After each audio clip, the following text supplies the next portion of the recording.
আসসালামু আলাইকুম ওয়া রাহমাতুল্লাহ। প্রিয় দর্শক, আজ আমি আপনাদেরকে জানাবো পাপিষ্ঠ কারুনের সোনা বানানো এবং কৃপণতার কাহিনী। হযরত মূসা আলাইহিস সালাম তাওরাত কিতাব প্রাপ্ত হয়ে আল্লাহর আদেশ অনুযায়ী বনি ইসরায়েলদেরকে বললেন, তোমরা তাওরাতের বাণী অঙ্কিত ফলকগুলো হতে উক্ত বাণীসমূহ লিখে নিয়ে সে লিখিত কিতাব স্বর্ণ দ্বারা বাঁধাই করে নিজ নিজ ঘরে রেখে দিবে ও নিয়মিত তা পাঠ করবে। এত স্বর্ণ সংগ্রহ করা সম্ভব নয়, তাই হযরত মূসা আলাইহিস সালাম আল্লাহর দরবারে আরজ করলেন, হে মাবুদ, আমরা এত স্বর্ণ কোথায় পাবো? তখন আল্লাহর আদেশে জিবরাইল আলাইহিস সালাম এসে হযরত মূসা আলাইহিস সালামকে 3 রকমের ঘাসের নাম লিখে দিলেন এবং বললেন, এই 3 প্রকারের ঘাস তামার উপর স্থাপন করলে আল্লাহর মসজিদে ওই তামাটা সোনায় পরিণত হবে, আর তা পিতলের উপর রাখলে উক্ত পিতল রৌপ্যে পরিণত হবে। এরপর হযরত মূসা আলাইহিস সালাম ওই 3 প্রকারের ঘাস হতে এক এক প্রকারের নাম পৃথক পৃথক ভাবে 3 জন বিশ্বস্ত সহচরের কাছে লিখে প্রত্যেককে বলে দিলেন, তোমরা কেউ কারো লেখা দেখবে না ও নিজের লেখাও অন্য কাউকে দেখাবে না। এতে একজনের শুধু একটি ঘাসের নামে জানলেন। তাদের নাম ছিল হযরত ইউশা, কারুন এবং কালুত। তাদের প্রত্যেককে যার যার কাছে লিখিত প্রকারের ঘাস যথাযথ সময়ে সংগ্রহ করে আনতে বলা হলো। উল্লেখ্য যে কারণ বিশ্বাসঘাতকতা করে কৌশলে অপর দুজনের কাছে লিখে দেয়া 2 প্রকারের ঘাসের নামও দেখে নিল। এরপর উক্ত 3 ব্যক্তির সংগৃহীত 3 প্রকার ঘাস তামার উপরে রেখে তা দিয়ে স্বর্ণ তৈরি করে ওই স্বর্ণ দ্বারা তৌরাতের অনুলিপি বাঁধাই করার কাজ চলতে লাগলো। আর ওদিকে কিন্তু কারুন একাই 3 প্রকার ঘাস সংগ্রহ করে তা দ্বারা প্রতিদিন স্বর্ণ বানাতে লাগলো। তার ফলে অচিরেই তার নিকট প্রচুর পরিমাণে স্বর্ণ মজুদ হয়ে গেল এবং তার মাধ্যমে সে দেশের সর্বশ্রেষ্ঠ ধনী ব্যক্তিতে পরিণত হলো। কারুন হযরত মূসা আলাইহিস সালামের চাচাতো ভাই ছিল, কিন্তু দুনিয়ার সর্বশ্রেষ্ঠ ধনী বলে সে পরিচিত। তৎকালীন পৃথিবীর সর্বশ্রেষ্ঠ ধনী হওয়া সত্ত্বেও সে একটি পয়সাও কাউকে দান করত না। হযরত মূসা আলাইহিস সালাম তাকে বললেন যে, কারণ তোমার সমস্ত সম্পদের 40 ভাগের 1 ভাগ গরিব দুঃখীদেরকে যাকাত স্বরূপ দান করো। জবাবে কারুন বলল, খুব ভালো বলেছো, 1000 ভাগের 1 ভাগও আমি যাকাত দিব না।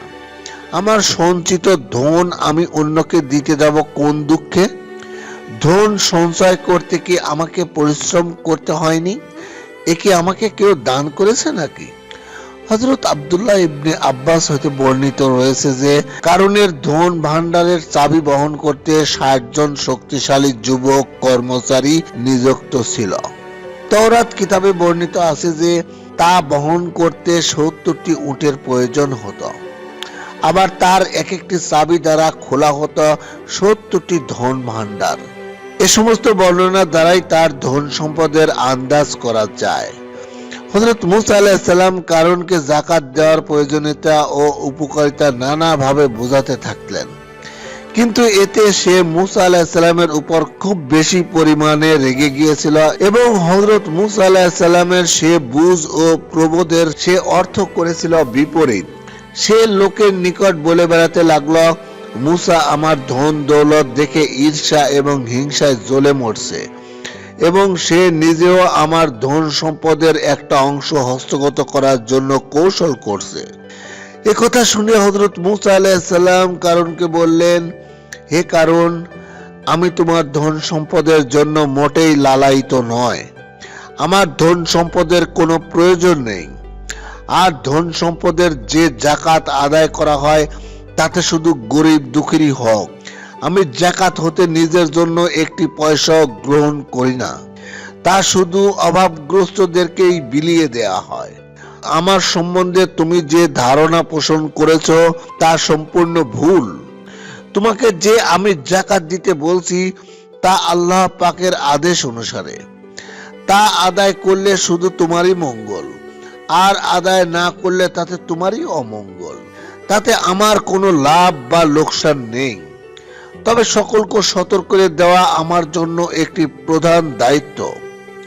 যেহেতু আমি তোমাদের মাঝে আল্লাহর তরফ হতে রিসালাত ও নবুয়ত প্রাপ্ত, সুতরাং আল্লাহর আদেশ ও নিষেধ আমাকে তোমাদের মাঝে প্রচার করতেই হবে। তা না হলে কাল কিয়ামতে আমাকে আল্লাহর দরবারে জবাবদিহি করতে হবে। কিন্তু মুসা আলাইহিস সালাম কারুনকে যতই উপদেশ দিলেন কোনো ফলই হলো না, বরং কারুন নিজে তো যাকাত দিতই না, সে আরো বেশ কিছু সংখ্যক ধনী ব্যক্তিকে যাকাত না দেওয়ার পক্ষে নিজের দলে ভিড়িয়ে লইল, যার ফলে প্রায় 2 শতাধিক লোক যাকাত দিতে সম্পূর্ণরূপে অস্বীকার করল।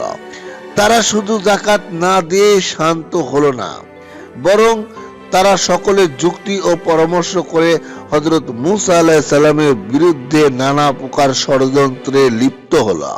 প্রিয় দর্শক, আশা করি সবাই বুঝতে পেরেছেন পাপিষ্ঠ কারুনের সোনা বানানোর এবং ধন সম্পদের কাহিনী। যারা চ্যানেলটিতে নতুন এসেছেন তাদেরকে অনুরোধ করছি সাবস্ক্রাইব, শেয়ার এবং লাইক করার জন্য, এবং সেই সঙ্গে ইসলামী বিভিন্ন বিষয় প্রচারে সহযোগিতা করার জন্য। সবাই ভালো থাকবেন। আল্লাহ হাফেজ।